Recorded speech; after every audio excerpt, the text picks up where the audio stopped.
اعوذ باللہ من الشیطان الرجیم بسم اللہ الرحمن الرحیم الحمد للہ رب العالمین والصلاة والسلام علی اشرف الانبیاء والمرسلین وآلہ الطیبین الطاہرین اعوذ باللہ من الشیطان الرجیم کدأب آل فرعون والذین من قبلہم کفروا بآیات اللہ فأخذہم اللہ بذنوبہم ان اللہ قوی شدید العقاب۔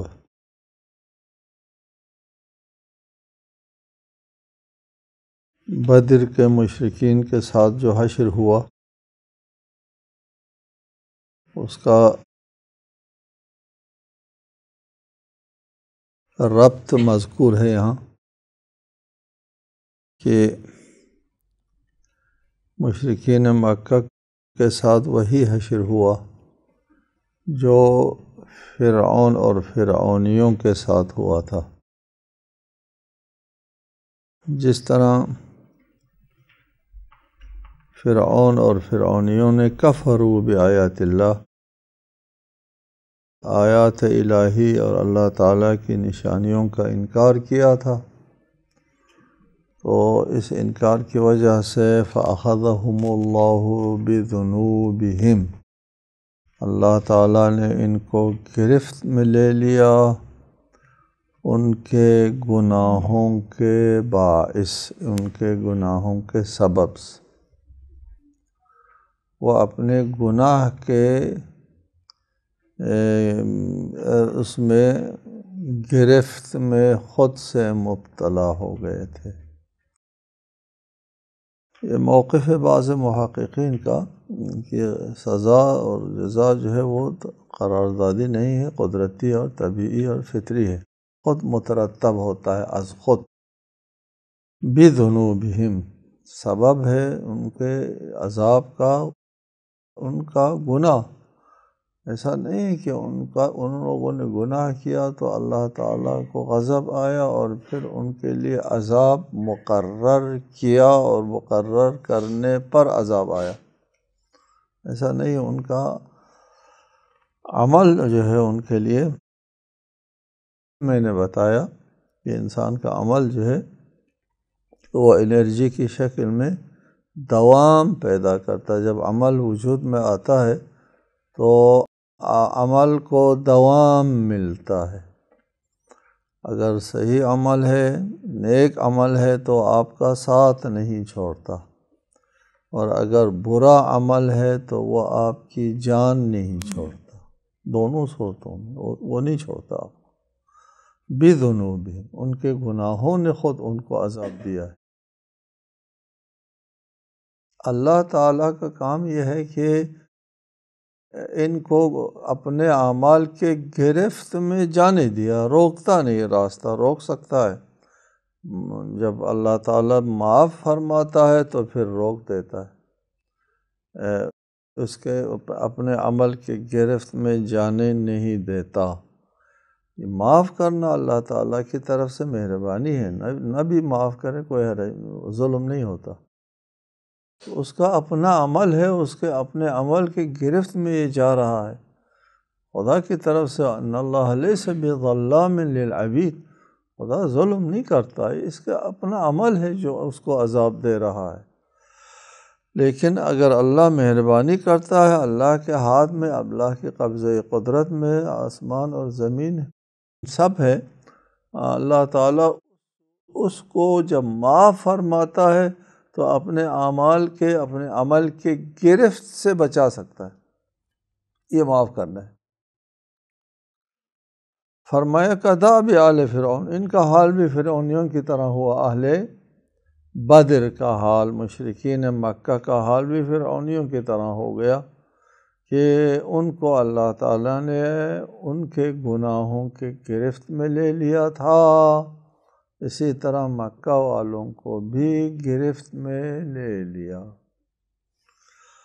اس کے بعد ارشاد ہوتا ہے ذالک، یہ اس لیے ہوا کہ خواہ فرعون والے ہو، سابقہ امتیں ہوں یا موجود امتیں، آنے والی امتیں، اللہ تعالیٰ کا قانون سب کے لیے ایک جیسا ہوتا ہے۔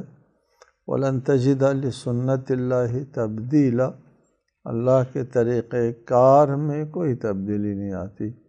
اللہ کا سنت کونیہ، قانون کائنات، طبیعتی قوانین ناقابل تغیر و تبدیل ہے۔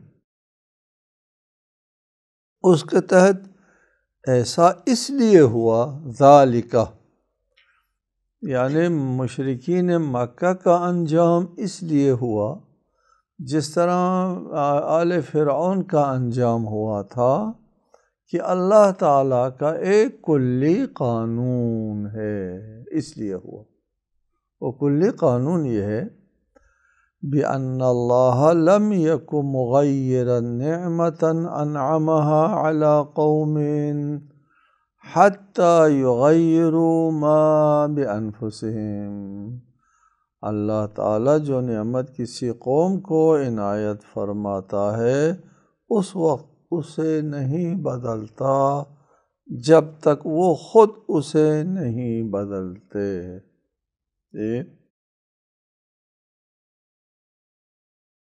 ایک بات میں کرتا ہوں عموماً کہ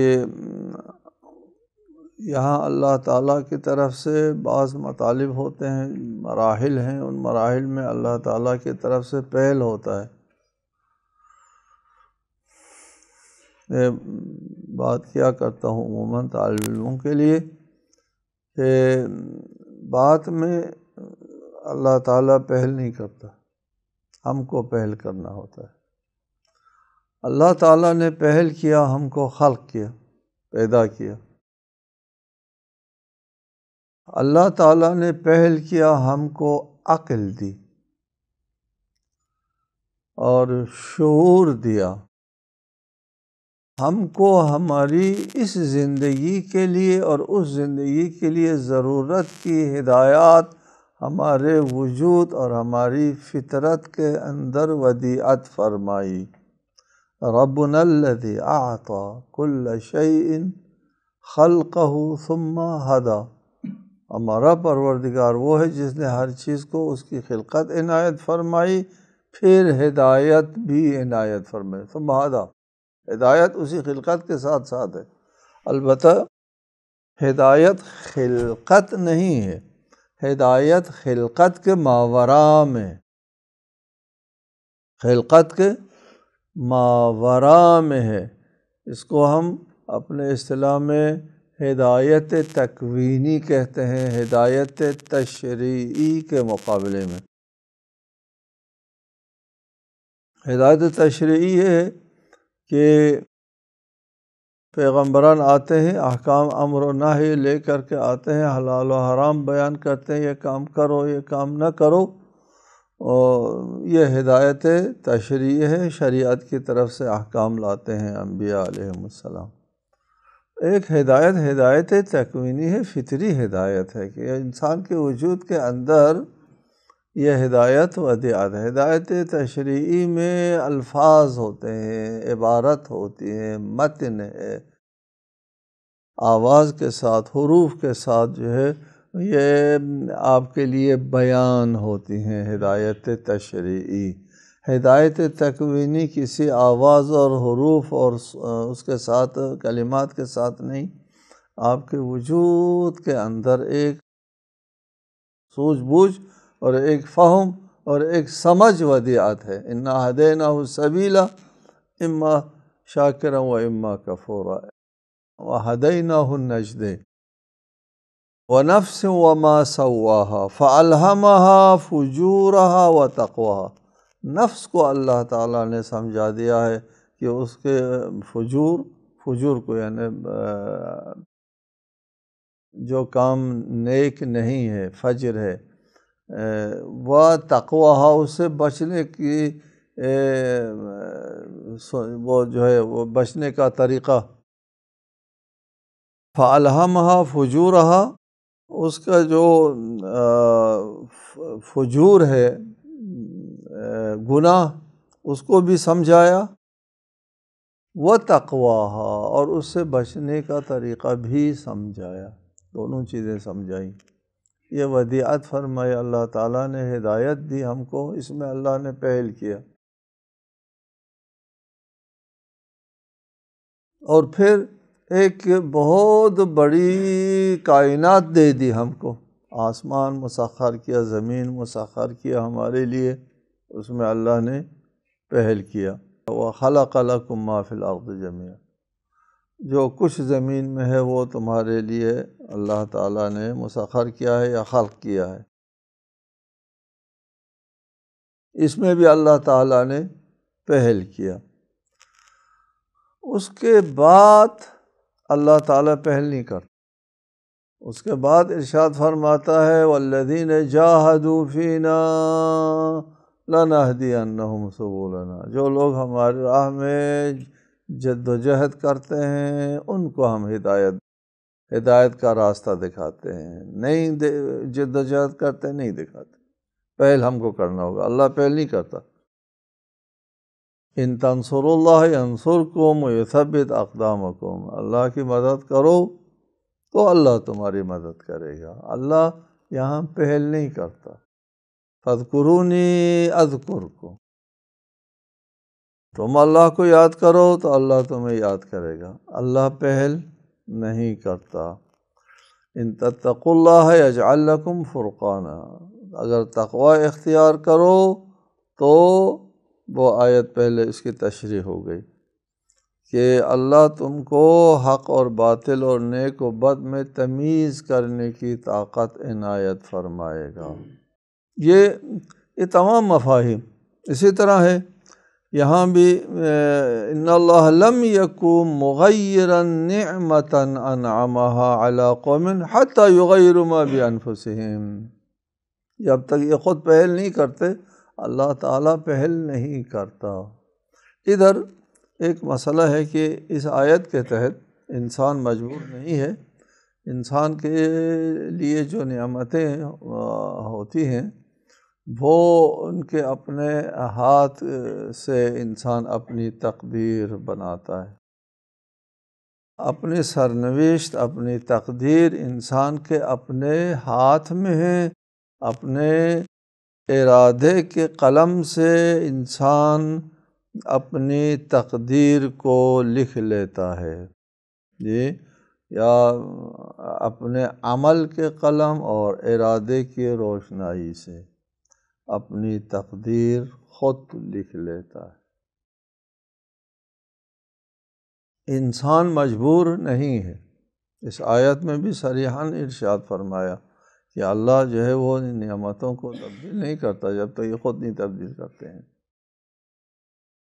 سورہ رعد میں بھی ایک آیت ہے، وہاں ہم مفصلاً آپ کے لیے بات کریں گے کہ اللہ تعالیٰ کی طرف سے ایک قانون ہے کہ اگر آپ یہ قانون امتوں کے بارے میں، افراد کے بارے میں، وہ تفصیلاً ہم وہاں بتائیں گے کہ ایک چیز میں ملازمت ہے، تلازم ہے، لازم و ملزوم ہے، اور دوسری چیز میں لازم و ملزوم نہیں ہے۔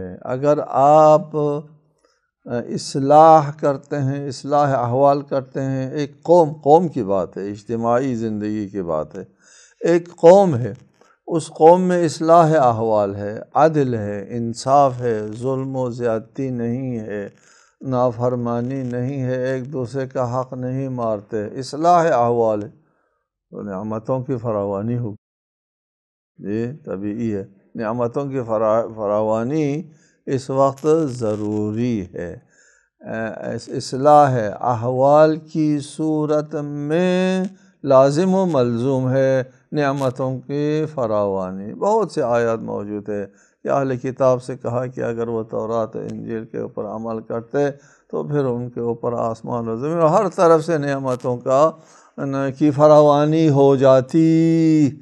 یہ اصلاح احوال کی صورت میں نعمتوں کی فراوانی ضروری ہے، لیکن اصلاح احوال نہ ہونے کی صورت میں فساد احوال، معاشرہ صورتحال بدتر ہے، یہ ظلم ہے، زیادتی ہے، ناانصافی ہے، وہاں پر نعمتیں چھن سکتی سکتی ہیں، چھن جاتی ہیں نہیں، چھن سکتی ہے۔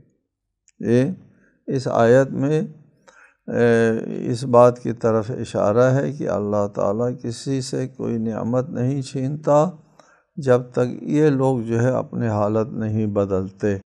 جب حالت بدلتے ہیں، اصلاح احوال کے بعد فساد و فتنہ اور ناانصافی، ظلم و بربریت عام ہو جاتی ہے، تو ان سے نعمت چھن جاتی ہے، چھن جاتی ہے۔ مثلا حدیث میں ہے کہ السلطان العادل خیر من المطر الوابل، عادل انسان جو ہے موسلا دار بارش سے بھی بہتر ہے۔ وہ نعمتوں کی فراوانی ہوتی ہے۔ ضروری ہے اس وقت، لازم ملزوم ہے کہ اصلاح احوال کی صورت میں نعمتوں کی فراوانی ضروری ہے، لازم و ملزوم ہے ان دونوں میں۔ لیکن اگر اصلاح احوال نہیں ہے، فساد ہے، ناانصافی ہے، نعمتیں چھن سکتی ہیں، چھن جاتی ہیں نہیں، ضروری نہیں ہے۔ اس لیے ہمارے پاس آیات ہے کہ اس آیت کا مطلب یہ ہے کہ جو بھی مصیبت تم پر آتی ہے تو ذالک بما کسبت ایدیکم، تو تمہارے اپنے ہاتھ کے کیا دھرا ہے۔ وَيَعْفُو عَنْ كَثِيرٍ، یہ تمہارا ہاتھ کا کیا دھرا ہوتا بھی ہے اور نہیں بھی ہوتا ہے، اس لیے اللہ معاف کرتا ہے، ضروری نہ ہوا۔ اس نقطے کو یاد رکھو، آگے ہم سورہ رعد میں آپ کو تفصیلاً بتائیں گے۔ ان اللہ لا یغیر ما بقوم حتی یغیروا ما بانفسہم کی تفسیر میں تفصیلاً ہم بیان کریں گے۔ یہاں لازم ملزوم ہے اور ادھر لازم ملزوم نہیں ہے، یعنی اصلاح احوال کی صورت میں نعمتوں کی فراوانی۔ اس آیت کا مطمع نظر یہی ہے، لم یک مغیرا نعمتا انعمها علی قوم، نعمت زندگی بھی ایک نعمت ہے، امن و سکون بھی ایک نعمت ہے۔ امن و سکون اور زندگی کی نعمت بھی چھن جاتی ہے۔ یہ فرعون کی قوم غرق ہو گئی اور مشرکین مکہ قتل اور رسوا ہو گئے، ان سے امن چھن گیا۔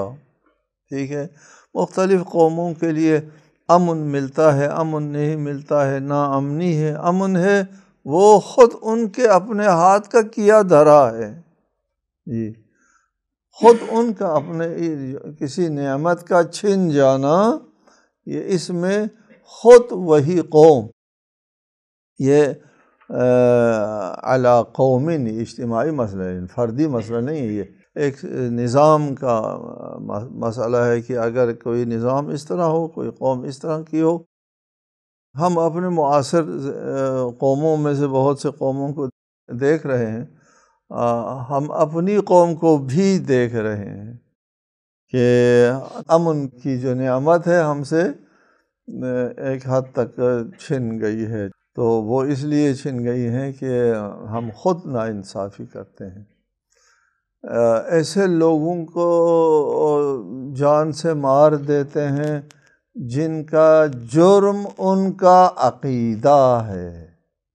ہر عقیدہ جرم نہیں ہوتا، عقیدہ میں آزادی ہوتی، عقیدہ صحیح اور باطل ہوتا ہے، عقیدہ کی وجہ سے جرم نہیں ہوتا۔ اگر کافر ہے تو بھی نہیں مارا جاتا۔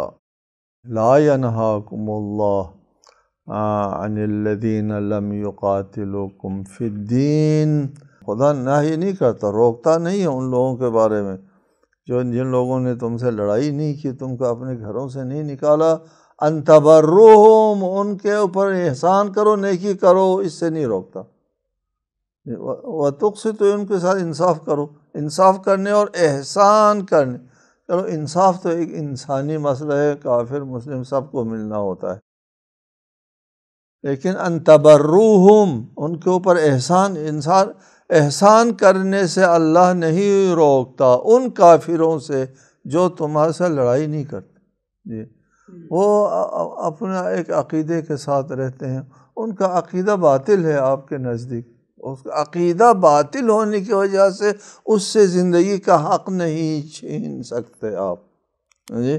آپ کے اوپر قرآن کا جا بجا ہے کہ اگر وہ امن سے رہتے ہیں آپ کو حق نہیں ہے۔ ہم کسی مناسب موقع کے اوپر القتل غیلتاً کے اوپر بیان کیا کریں گے۔ بہرحال یہاں پر جو امن ہم سے چھن جاتا ہے وہ اس وجہ سے قومی مسئلہ ہے۔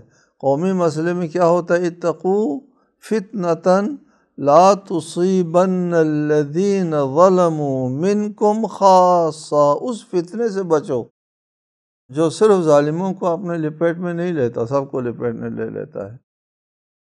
اجتماعی مسئلہ ہے، اجتماعی مسئلہ میں فرد کا کردار جو ہے وہ مؤثر نہیں ہوتا۔ قوم میں کچھ لوگ آتے ہیں اور پھر اس کے لپیٹ میں پوری قوم آ جاتی ہے۔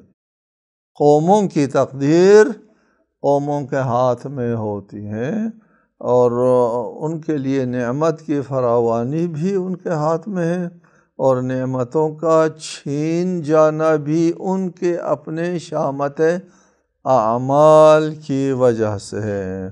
وَأَنَّ اللَّهَ سَمِيعٌ عَلِيمٌ، اللہ تعالیٰ تمہاری آوازوں کو خوب سننے والا ہے، تمہارے کردار کو بھی خوب دیکھنے والا ہے۔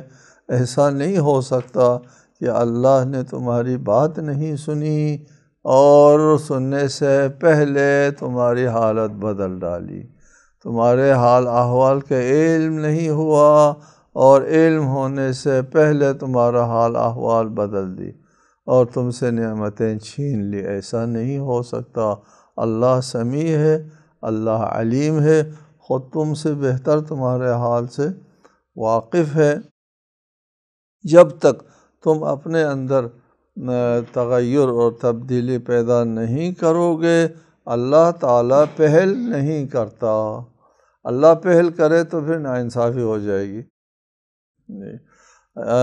یا اللہ تعالیٰ پہل کرے سب کو ایک جیسی نعمت دے دے تو ایک نامعقول ایک کائنات وجود میں آ جائے گی۔ سب ایک جیسے ہیں، کام کرنے والے بھی نہ کرنے والے بھی، محنت کرنے والے بھی نہ کرنے والے بھی، عمل کرنے والے بھی نہ کرنے والے بھی، فاسق بھی وہی، فاجر بھی وہی، عابد بھی وہی، نیک بھی وہی، بد بھی وہی۔ اللہ پہل کرے گا تو سب کو دے گا،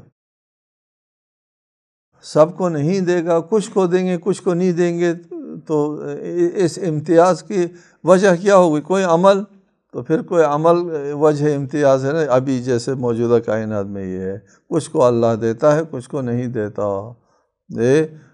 جس کو چاہتا ہے ہدایت دیتا ہے، جس کو چاہتا ہے کس کو ہدایت دیتا ہے؟ جو اس کا اہل ہے، لائق ہے، اس کو اس لائق ہے ہدایت دیتا ہے۔ جو اس لائق نہیں ہے، اس کا اہل نہیں ہے، اس کو نہیں دیتا۔